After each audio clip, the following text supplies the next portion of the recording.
Hello and welcome to the special videoless edition of our weekly video, Distinctly Average. We're here just after E3, sitting in LAX airport, waiting to go home. Now, Colin, it was your first E3, what do you think? It's very hectic. It's a lot busier than I was ever expecting. Being at home, watching videos, watching press conferences, you don't really get a feel for the actual event, which is just chaos. But you've been to Eurogamer Expo. Oh yeah. So it is a lot busier, a lot bigger than that is. It's a lot busier, but the queues don't seem to be as big at E3. You can Eurogamer seems to be queuing a good up to 2 hours. I remember when the Old Republic was there in 2011. The queue for that was 2 hours long to play a 10-minute segment of the game. E3 doesn't seem to have the length of queues anyway. Yeah, but don't forget you do have a media pass, which does let you skip a lot of the queuing. Like EA particularly. Yeah. They do. Titanfall had a massive queue. Yeah, it had and also Bungie, they were showing Destiny. There were people, the Bungie guys were saying, thanks very much for waiting, and with a media pass, yes, you just get in very, very quickly. So, yeah, we have scheduled appointments.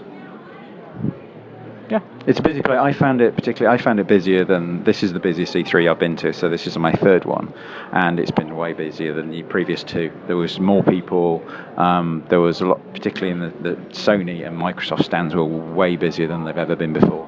So I found it quite hectic E3. So what do you guys think of the Xbox One?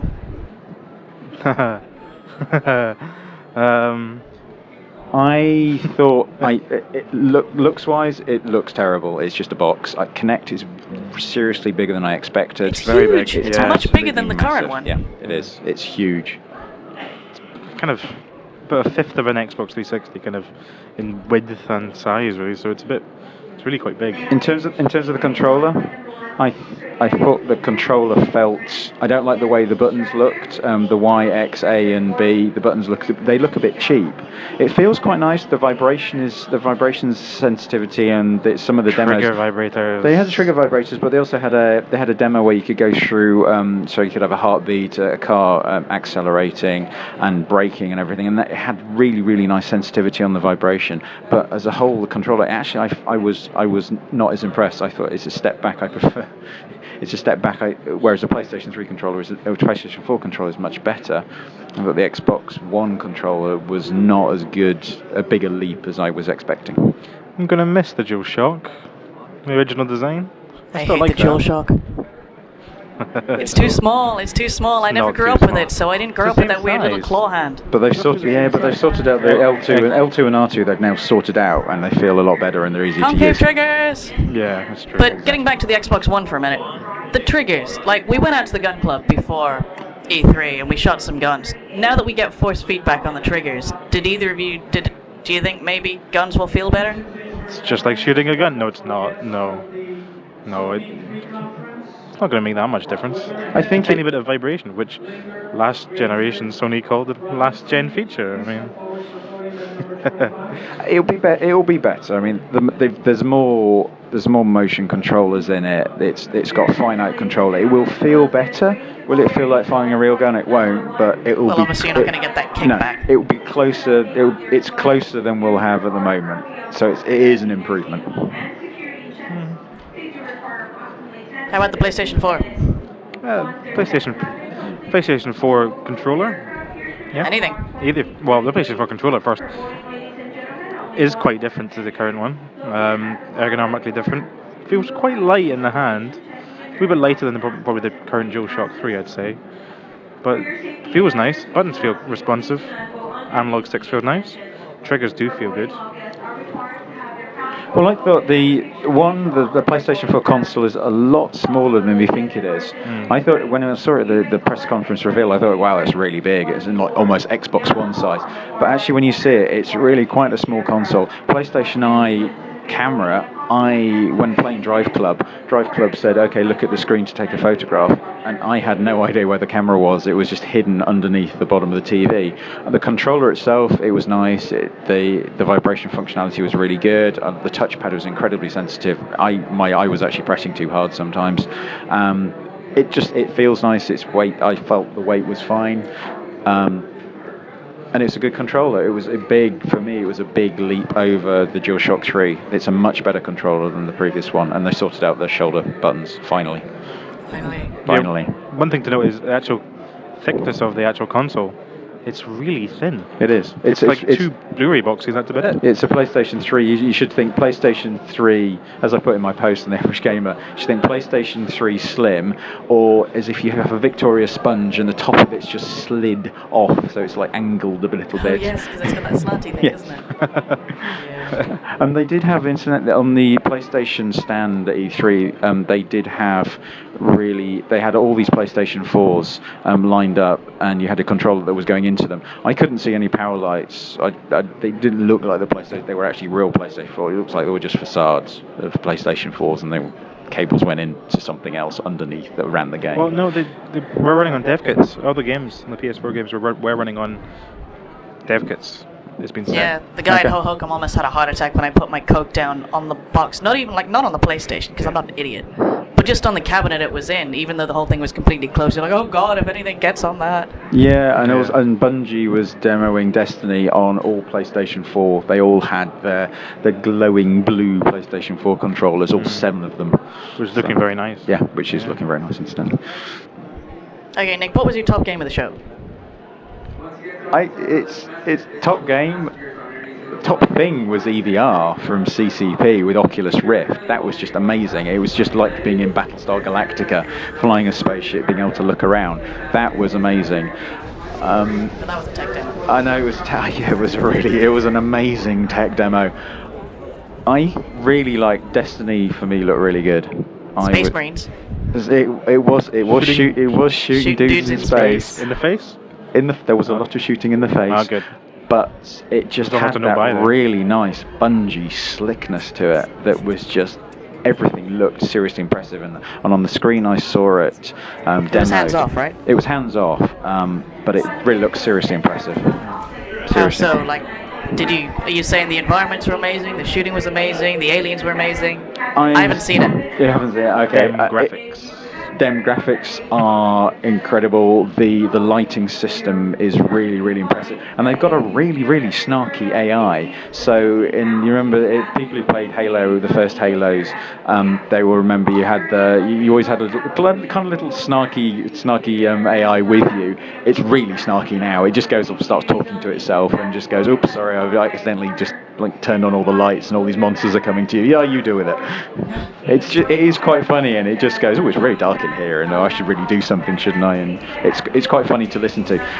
But it all was very slick. Everything, the major events that you can all join worked really well. The monsters looked really, really impressive, and it's a huge world, as we were shown on the PlayStation conference. The guy went straight into the Russian complex, but in the demo that Bungie showed us, he actually went off left and looked down the canyon and threw a grenade down there to prove it's like this world you could explore if I wanted to.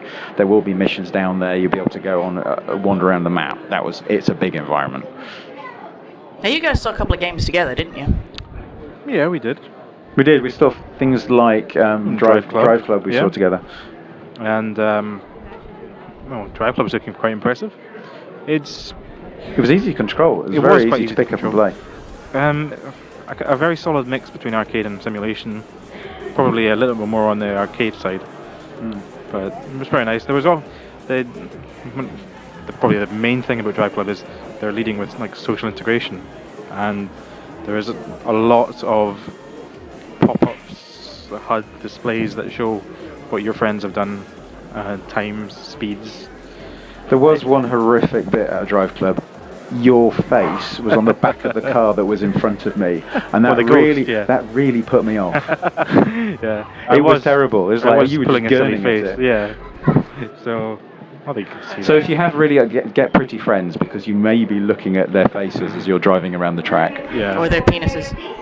Yes, I did ask actually Evolution, saying, is there a filter that will actually stop various body parts being shown? And they did say they didn't commit to anything, but they're aware of it. Oh no. That's totally unofficial. That's not confirmed by Evo. It's just like we know people might do that. See that on NeoGAF next. Now you said Lords of the Fallen was a bit of a surprise, didn't you? Yeah, no, the City Interactive's game, which is the developers behind Sniper, Ghost Warrior 1 and 2, which were both graphically impressive but not exactly great games. Lords of the Fallen is a kind of a medieval RPG. Think Skyrim and castles, Dark Souls kind of esque things. And also, as the developer said, they have classes. So you have rogue, you have fighter, and cleric. But the classes are to be treated as essentially weapons. So in one, you could say, okay, this bit I'm a cleric, and then you choose your warrior weapon, and you become a warrior. But also, they were talking about duels. So you're in this beautiful castle environment, as Colin said. But then you go into these duels, and it's almost, he said, Street Fighter 2 and Tekken type in duels within the castle, so you'll go around fighting, and it's not. And the save system at the moment is looking at checkpoints, but it's not going to be like Dark Souls 2 checkpoints, or Dark Souls 1, which makes you have to redo hours of gameplay. You are going to be able to continue through the game, but it looked incredible. Yeah, they're beautiful. They've built their own engine for this title, and it's the kind of particle effects you saw in the Unreal Engine 4 demos and stuff. Like little bits of flames peering off, and cult physics were looking great. The only thing is, Colin loves the code physics. There's a lot of code physics, and it's very glow. There's lots of very glowy stuff and flame effects. The only thing about Lords of the Fallen is this is pre-alpha. That a lot potentially could change in the finished game, so they've got a long way to go yet. Yeah, they said they were quite far away from the alpha stage. Lots of potential. Looking forward to it. Interesting to see. Now, Colin and I also saw Fantasia. I like it. Colin's pulling a face. But it's the new rhythm Disney game from Harmonix. I love Harmonix. I really like Dance Central. I liked Vid Rhythm, which is just properly batshit weird. Fantasia is... You're basically conducting the orchestra, kind of, in that you stand in front of Kinect. Well, he's pulling a face again. You stand in front of a black screen.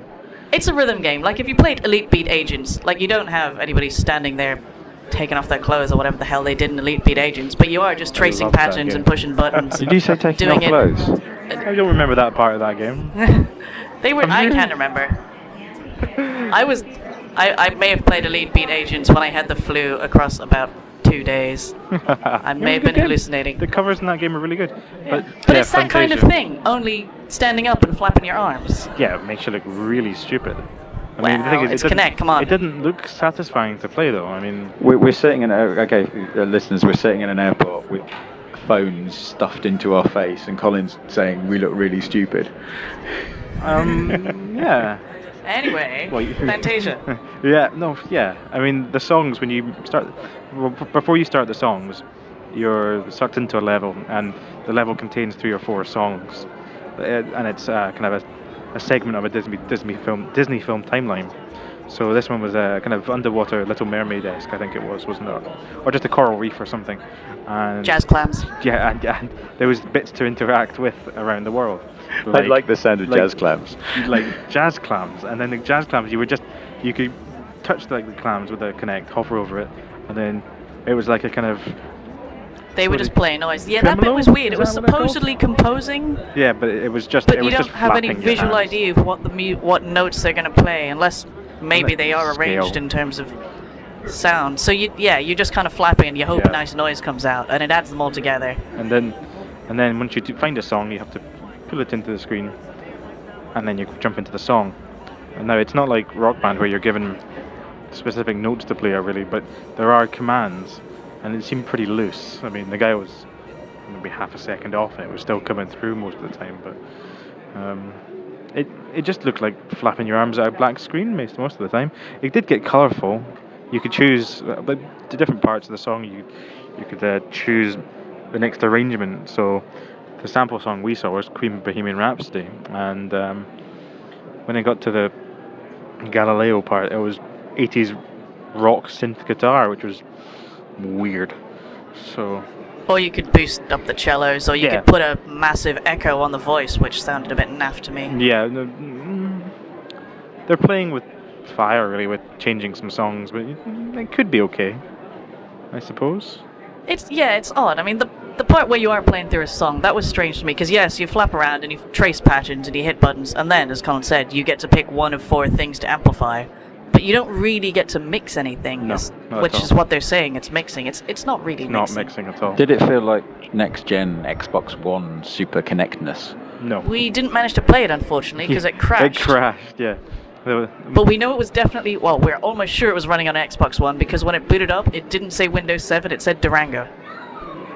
So at least somebody definitely had Xbox Ones running, showing off the Kinect. Yeah. So what impressed you then, Debbie? What did you really like? Really impressed me, Titanfall. I mean, I don't even play that many shooters, but just the idea of you as this little pilot running around on the walls, leaping on top of a Titan, ripping the backplate off its head and blasting bullets into it, or hitching a ride to get somewhere faster, and then like rodeoing your enemies. That kind of thing was quite fun. Also the fact that you can get completely squished if you are running around not looking where you're going and the Titan goes, oops, dead. But the Titans as well have really cool weapons. Like they've got the arc cannon, I think, is the one where they shoot pilots in the back and they explode straight away. It's hilarious. a very slick looking game. It is Very beautiful. Smooth. And just Like- looks lovely too, so. Just when you look up and see the Titans dropping down from the dropships, it's fabulous. Actually, the other game that actually sticks in my mind is Saints Row 4. It's utterly mental. It makes 3 actually look quite sane.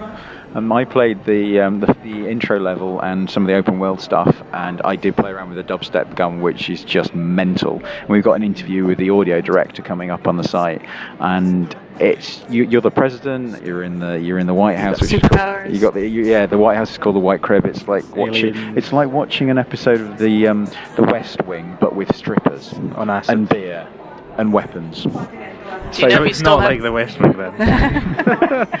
I don't know. Maybe the president does have After hours. stripper poles in some of the bits of the Oval Office, but in Michael Sheen and strippers just don't go yeah. really hand in hand. And then in the open world, you are flying around as a almost Superman-esque president with a mental dubstep gun and the singularity gun, which basically causes you can fire black holes around the whole world, and it just sucks everything into it. And you can see people trying to not get sucked in and clinging onto things. It's just hilarious. Yeah, I'm trying to think about Saints Row, but now I'm just thinking about the elusive man with strippers. And his little black hole office. It's Asari dancing around him when he's not talking to Shepard. I just had a giant smile on my face through the entire demo. It is utterly nuts. Looking forward to it a lot. Alright, anything else stick in your mind? Anything Actually- particularly disappointing?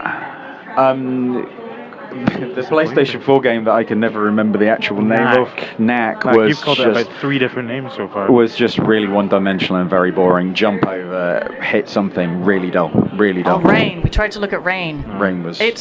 It seems like it might be interesting when it gets going, but my god, it takes like 5 minutes to do anything. You're just sitting there watching things fade in and out. I honestly thought it was a screensaver for a while. Yeah, and also Puppeteer, which is also by Japan Studio, who made making Rain. Then they're very slow to get into.